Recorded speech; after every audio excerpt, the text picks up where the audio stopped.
اعوذ باللہ من الشیطان الرجیم بسم اللہ الرحمن الرحیم الحمد للہ والصلاة والسلام علی رسول اللہ وآل رسول اللہ واللعنۃ الدائمہ علی اعدائہم اعداء اللہ اما بعد فقد قال اللہ تبارک وتعالی فی کتابہ المجید وفرقانہ الحمید وقوله الحق شهر رمضان الذي أنزل فيه القرآن هدى للناس وبينات من الهدى والفرقان۔ دعا کی قبولیت کے اسباب و آداب میں سے ایک ادب اور سبب دعا کا وقت ہے۔ کس وقت ہم خدا سے دعا مانگ رہے ہیں، اس وقت کی ہماری دعا کی استجابت پر تاثیر ہوتی ہے۔ اس موضوع پہ ہم ایک تفصیلی لیکچر آپ کو اس سے پہلے دے چکے ہیں، جو ہمارے چینل پر موجود ہے، وہ بھی اپنی جگہ سننے کے قابل ہے، اور یہ آج کی بات ہماری اس کی تکمیل ہے۔ صرف ایک مختصر سا اشارہ اس بحث کی طرف کہ قرآن کریم نے سورہ مبارکہ یوسف کی آیہ نمبر 98 میں حضرت یعقوب علیہ السلام کا ایک فرمان، ان کی ایک بات قرآن نے نقل کی ہے۔ حضرت یعقوب کی یہ بات، اس میں کوئی درس ہے۔ قال سوف استغفر لکم ربی انہ هو الغفور الرحیم۔ حضرت یعقوب نے اپنے اولاد سے، اپنے بیٹوں سے، جنہوں نے حضرت یوسف کو کنویں میں ڈال دیا تھا، ظلم کیا، قطع رحمی کی، لیکن جب انہیں اپنی غلطی کا احساس ہو گیا، نادم ہوئے، آئے باپ کی خدمت میں، گناہ کا اعتراف کیا اور ایک تقاضا کیا، بابا ہم سے خطا ہوئی، آپ ہمیں معاف کر دیں اور اپنے رب سے ہمارے لیے مغفرت طلب کریں۔ نبی مستجاب الدعویٰ ہوتا ہے، جب بھی دعا کرے، نبی خدا ہے، وہ بھی جو مصیبت زدہ ہے، جس کا دل ٹوٹا ہوا ہے، خدا ایسے شخص کی جو ایسی حالت میں ہو، ایسی مصیبت میں ہو، عام انسان بھی ہو، اس کی دعا قبول کرتا ہے، لیکن یہ نبی خدا ہے۔ جب یہ کہا کہ بچوں نے، بابا خطا ہوئی، اپنے رب سے ہماری خطا کی معافی طلب کریں، مغفرت طلب کریں، تو قرآن نے نقل کیا قال سوف استغفر لکم ربی۔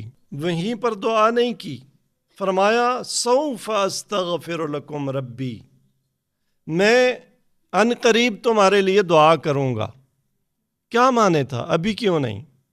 امام صادق علیہ السلام سے یہ روایت نقل ہوئی ہے، قال اخرہ، یا ایک نسخہ بدل میں اخرہم، اخرہ یعنی آپ نے دعا کو مؤخر کیا، اخرہم یعنی انہوں نے کہا بھی انتظار کرو۔ کب تک؟ پتہ نہیں کس دن، کس وقت انہوں نے تقاضا کیا تھا، کون سا دن تھا، کیا وقت تھا، یہ نقل نہیں ہوا، لیکن امام صادق علیہ السلام ارشاد فرما رہے ہیں اخرہ الی السحر من لیلۃ الجمعہ۔ اللہ کے نبی نے انتظار کیا کہ جمعے کی رات آ جائے، شب جمعہ آ جائے، اور شب جمعہ میں بھی سحر کا وقت آ جائے، پھر میں اپنے بچوں کے لیے مغفرت کی دعا کروں۔ نبی خدا کے ساتھ جھوٹ، مکاری، دھوکے بازی، یہ گناہ بخشوانا ہے۔ ایسا گناہ بھی بخشا جا سکتا ہے، کس وقت؟ شب جمعہ ہو، سحر کا وقت ہو۔ تو اوقات کی دعا کی قبولیت میں تاثیر ہے۔ جن اوقات کی دعا کی قبولیت میں تاثیر ہے، ان میں نایاب وقت وہ ماہ رمضان ہے جو اب ہمارے پاس ہے۔ یہ وہ مہینہ ہے جس کی عظمت میں سورہ بقرہ کی یہ آیا شہر رمضان الذی انزل فیہ القرآن۔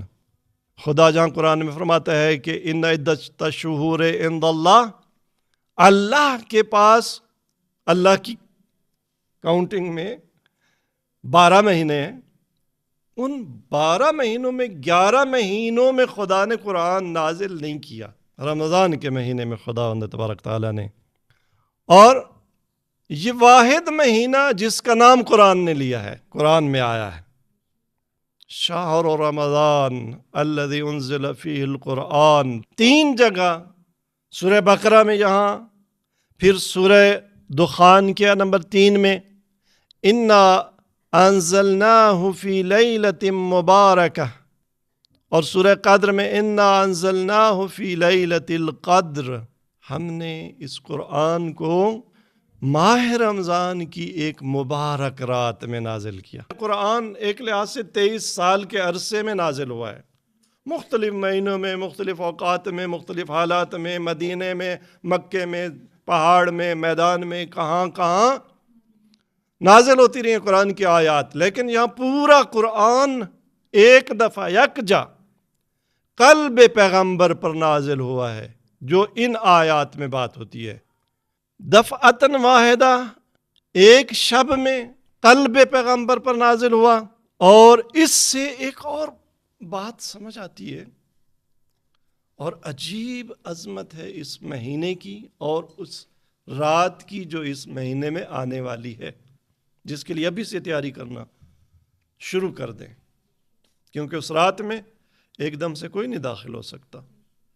رجب سے شروع کرنا پڑتا ہے اگر لیلۃ القدر میں حقیقی معنی میں. ہم تو خیر حقیقی معنی میں کب داخل ہو سکتے ہیں، لیکن پھر بھی جتنا ہو سکتا ہے. سوچئے ذرا، وہ کلام جو 23 سال میں نازل ہوا، اگر ہم اس کی تلاوت بھی کرنا چاہیں، ہم کیا خود نبی کریم اس کی تلاوت کریں، معصوم آئمہ تلاوت کریں، پورے ختم قرآن پہ کتنا وقت لگے گا ترتیل کے ساتھ؟ جیسے یہ آیات ہیں، الفاظ ہیں، ان کی تلاوت کی جائے تو کتنا وقت چاہیے. لیکن یہ 23 سال کے عرصے کا نور اور بصیرت سمٹ کر ایک مہینے میں 23 سال، ایک طرف ایک مہینہ، پھر وہ پورا مہینہ نہیں، اس کی ایک رات، وہ بھی ساری رات نہیں، اس رات کی کوئی ایک گھڑی، اس ایک گھڑی میں قرآن کی ساری معنویت، قرآن کا سارا نور، قرآن کی ساری بصیرت، قرآن کا سارا مفہوم قلب پیغمبر میں نازل ہوتا ہے. تو میں جب تلاوت کرتا ہوں سورہ قدر کی، میں سوچتا رہتا ہوں کہ یہ قرآن کا قصیدہ ہے یا لیلۃ القدر کا قصیدہ ہے. انا انزلناہ فی لیلۃ القدر. آگے خدا کیا فرماتا ہے؟ وما ادراک ما لیلۃ القدر. یہاں تو قرآن کی توصیف ہے سورہ بقرہ میں کہ فرماتا ہے شہر رمضان الذی انزل فیہ القرآن، پھر ھدی للناس وبینات من الھدی والفرقان. یہ شہر رمضان کی صفت نہیں ہے، یہ قرآن کی صفت ہے. لیکن سورہ قدر میں انا انزلناہ فی لیلۃ القدر وما ادراک ما لیلۃ القدر. پھر بعد میں لیلۃ القدر کی بات ہے. لیلۃ القدر خیر من الف شہر. 1000 مہینہ، 80+ سال. 23 سال کی بھی بات نہیں ہے، اب 80 سے زیادہ سال.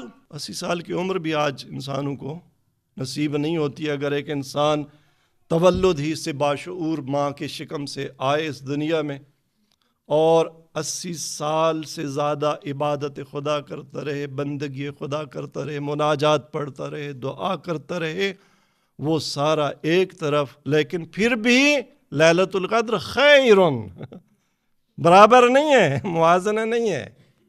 خیر من الف شہر، 1000 سال سے زیادہ بہتر، بہت بہتر. تو یہ مہینہ ہمیں میسر آ گیا دعا مانگنے کا، عبادت کا، بندگی کا، خدا کے ساتھ راز و نیاز کا نایاب موقع. اور اس لیے ائمہ طاہرین نے اتنا اہتمام کیا. اقبال الاعمال مفاتیح الجنان پھر بھی مختصر ہے. اقبال الاعمال، یہ دعائیں تو اس مہینے میں دعا، مناجات، وہ بہت اہمیت رکھتی ہے.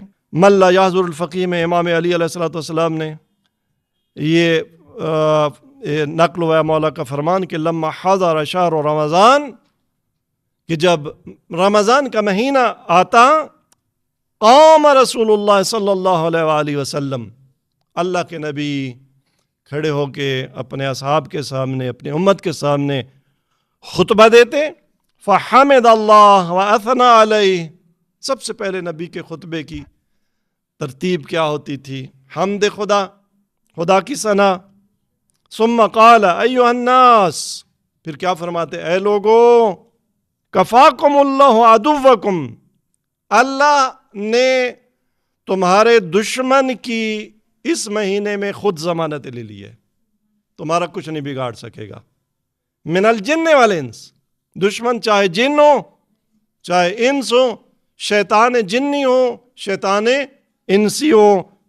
وقال ادعونی استجب لکم، پھر اللہ کے نبی یہ آیت تلاوت کرتے کہ اے میری امت، اے میرے اصحاب، خدا فرماتا ہے ادعونی، مجھ سے مانگو، استجب لکم ووعدکم الاجابہ، اور اس رب نے تمہاری اجابت کا وعدہ کیا ہے، کوئی دعا رد نہیں ہوتی۔